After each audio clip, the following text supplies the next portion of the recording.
올해 우리나라를 비롯한 주요 자동차 시장에서 리콜 사태가 급증한 것으로 나타났습니다.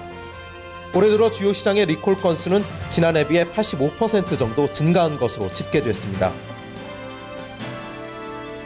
신종균 삼성전자 사장의 발언이 도마 위에 올랐습니다. 결과적으로 거짓말을 하게 된 꼴을 두고 전략적 선택이었다는 입장과 소비자를 위한 도리가 아니라는 주장으로 갈리고 있습니다. 육군 22사단 GOP 지역에서 발생한 총기 난사 사건의 피해자 임병장의 생포작전이 진행 중입니다. 사고 후 도주했던 임병장은 현재 장시간 군과 대치 중이며 그의 부모가 나서 투항을 권유하고 있는 것으로 알려졌습니다. 뉴스톰 어플리케이션을 통해서 뉴스토마토의 주요 뉴스 살펴보겠습니다. 첫 소식입니다. 올 들어 주요 자동차 시장에서 리콜 사태가 전년 대비 급증한 것으로 나타났습니다. 지난 21일 한국무역협회 국제무역연구원에 따르면 올해 1월부터 5월까지 우리나라, 미국, 중국 그리고 일본 등 4개국 자동차 시장에서 리콜 건수는 총 219건, 2,680만 대로 집계됐습니다. 이는 지난해 같은 기한 대비 85.5%나 증가한 수치입니다. 국가별로 살펴보면 우리나라가 전년 대비 3배 정도 증가해 가장 큰 증가세를 보였고 미국과 일본이 2배 정도 늘어난 것으로 나타났습니다. 무역연구원은 리콜이 급증한 이유에 대해서 생산량이 늘고 부품 공용화가 확산되면서 품질 관리가 악화됐기 때문이라고 설명했습니다. 또 복잡해진 제품 구조와 업체들의 자발적인 리콜도 또 다른 이유라고 말했습니다. 한편 무역연구원은 리콜 사태가 계속 이어질 경우 소비자의 신뢰 하락과 자동차 판매가 감소할 것이라며 품질과 안전성을 높이는 등 조속한 대책을 마련해야 한다고 강조했습니다. 다음 소식입니다. 신종균 삼성전자 사장이 구설수에 올랐습니다. 지난 3월 말 전략 스마트폰 갤럭시 S5의 조기 출시설에 대해서 신 사장은 아니다라며 부인했었습니다. 당시 이동통신업계를 통해 이는 확인된 상황이었고 일부 판매점 등에서 사전 예약을 하며 조기 출시 가능성은 높았던 것으로 전해졌습니다.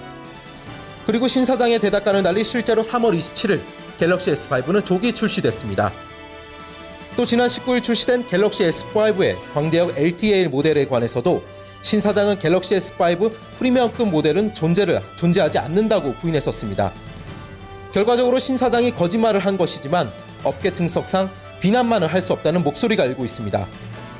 한 업계 관계자는 제품 출시 시기는 시시각각 변하고 조기 출시 계획은 발언 당시에는 정말 없었을 수도 있다고 말했습니다. 하지만 프리미엄 제품 존재 자체를 부인한 것은 다소 아쉽다는 입장을 보였습니다. 한편 이번에 출시된 갤럭시 S5 광대역 LTE 모델은 갤럭시 S5보다 사양이 높아지면서 출고가도 90만 원대로 복귀했습니다. 마지막 소식입니다. 군 총기 사고가 또 일어났습니다. 지난 21일 22사단 GOP 경계를 마치고 복귀하던 임병장은 갑자기 동료들에게 총기를 난사했습니다. 이 사건으로 5명이 사망했고 7명이 부상을 입었습니다. 임병장은 그 후 실탄을 챙겨 달아났고 길고 긴 추격 끝에 현재는 군과 대치 중인 것으로 전해졌습니다.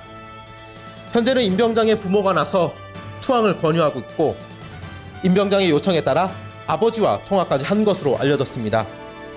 아직까지 정확한 사고 원인이 밝혀지고 있지 않은 가운데 군은 임병장이 끝내 투항하지 않는다면 사살까지도 고려 중인 것으로 전해졌습니다. 한편 이번 사고가 일어난 22사단은 30년 전에도 총기 난사 사건이 발생해 병사 15명이 숨지고 11명이 크게 다쳤었습니다.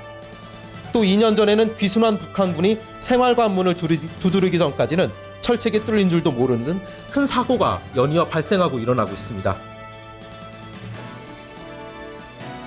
지금까지 뉴스톰 어플리케이션을 통해서 뉴스토마토의 주요 뉴스 살펴봤습니다.